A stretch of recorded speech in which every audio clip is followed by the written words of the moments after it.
Во насока на зајакнување на капацитетите на патронажните служби и имплементација на проектот за домашна нега на територија на цела држава, минатата недела 134 медицински сестри почнаа со работа во траење од 6 месеци во службите на патронажна дејност во здравствените домови и општите болници во земјава, соопшти Министерството за здравство.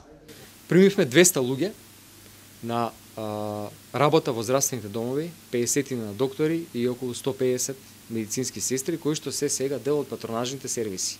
Сега во овој момент се прават распоредите, во некои региони веќе почна, во Кочани почна да функционира, во Ресен почна да функционира и во Битола. Што е целта на патронажниот сервис?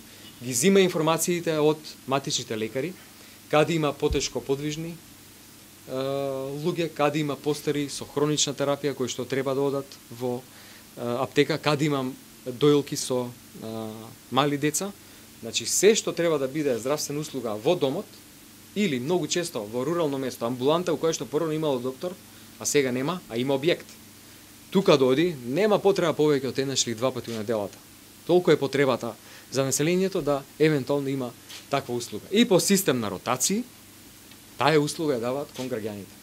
Програмата се базира на услуги кои што веќе ги обезбедуваат медицинските сестри кои претежно работат со мајки и деца, преку проширување на услугите во заедницата со дополнителна медицинска сестра, социјален работник, физиотерапевт и старател, за да ги задоволат потребите на пациентите од социјален ризик, маргинизираните групи, постарите граѓани и тешко подвижни пациенти, наведуваат од Министерството за здравство.